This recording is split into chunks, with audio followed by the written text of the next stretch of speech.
Okay, this shape some kids had an issue with. It says if you rotate a rectangle around the vertical axis or axis, what dimension would you create?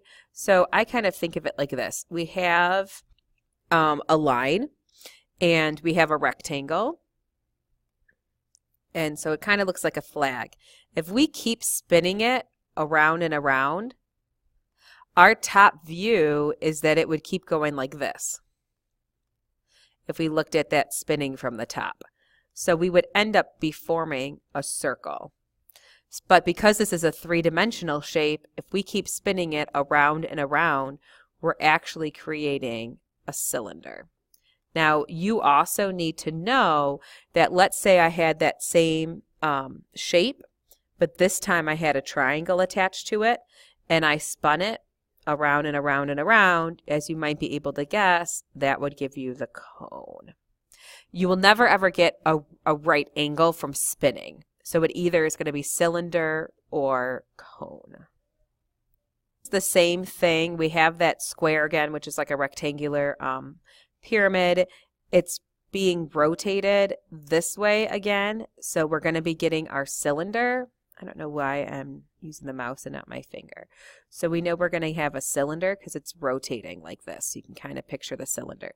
The catch is because this particular example, it's halfway through, and we know it's a square, we know that this side is 10, but because this is halfway through, this side is 5. So when you use the cylinder formula, volume equals pi r squared height, you have to make sure that for that radius, you're going to be plugging in 5. And then because none of the answer choices have pi, you would plug in the 3.14 and then do the multiplication. This is more with cross sections. It says a soup can, so we know a soup can, of course, is a cylinder. It wants parallel to the base, so that means that we would end up getting a circle.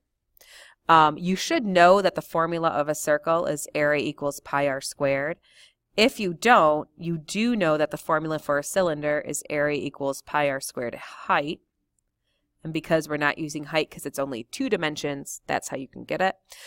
This is actually a trick question because you don't need to know the height. All you really need is the radius. So then all you're going to do is just substitution in. Area equals pi times the radius squared. And then again, because none of these are have pi next to it, you would have to use 3.14 when you solve. This one's a little tricky because it's multiple steps. It tells you that you have a cube, and that cross section of the cube, when you cut it, it tells you that that base is 25. So when I cut a cross section of the cube, all that's going to give me is a square.